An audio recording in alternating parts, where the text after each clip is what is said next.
Jadi dulu beliau pernah punya santri namanya Manap, ya, dari daerah Jawa Tengah, Magelang.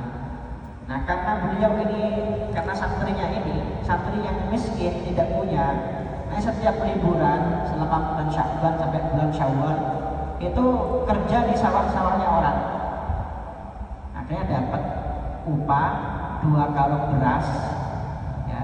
Ketika pulang, ketika kembali ke pondok pesantren, ternyata sudah ditunggu oleh Syekhona Khalil. Apa kata Syekhona Khalil ketika melihat santrinya ini yang bernama Manap dari Magelang membawa 2 karung beras? Oh, Masya Allah, Alhamdulillah, kebetulan ayam-ayam saya lagi lapar, belum makan.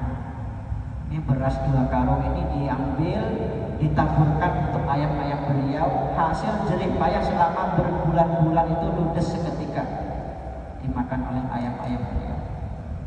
Ini coba kalau santri sekarang digituin sama gurunya, oh, jangan macam-macam, ya, ya, ini hasil jerih payah saya. Tapi ini santri yang benar-benar santri, taslim, tetap taslim, tunduk, taklim, tahu bahwa apa yang dilakukan gurunya pasti yang terbaik. Gak cukup sampai di situ. Syekhona Khalil menyuruh santrinya ini yang bernama Manap ini dari Magelang untuk makan sehari-hari, makan daun mengkudu, daun pancing. Tahu mengkudu kan? Ya, daunnya disuruh makan. Dan beliau mondok di situ. Coba kalau kita mungkin digituin sama guru kita, mungkin betah mondok itu paling 1 bulan 2 bulan, ya. Ini beliau mondok pada Syekhona Khalil bukan 5 tahun, bukan 10 tahun, mondok di sana selama sekitar 27 tahun, ya. Setelah itu beliau boyong pulang, masih pindah ke pondoknya Kiai Hasyim Asy'ari di Tebuireng. Akhirnya beliau itu baru menikah ketika usianya lebih dari 50 tahun. Akhirnya beliau pindah hijrah ke satu daerah di Kediri dan membuka pondok pesantren di sana di Kediri.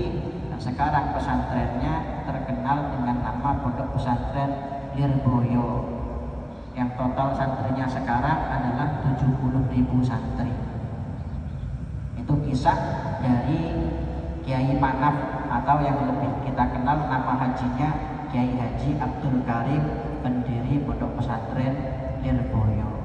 Nah, itu menjadi orang besar, ya. Pondok besar sekarang, salah satu pondok terbesar yang ada di Indonesia. Nah, kalau kita tahu kalau pendirinya ini luar biasa, ya, tirakannya, mujahadahnya, kita nggak akan kaget, ya. Idza urifas sabab batalal ajab. Kalau kita tahu ternyata pendirinya seperti itu perjuangannya, ya, ta'zim kepada guru luar biasa, karena itu dimuliakan oleh Allah Subhanahu wa Ta'ala.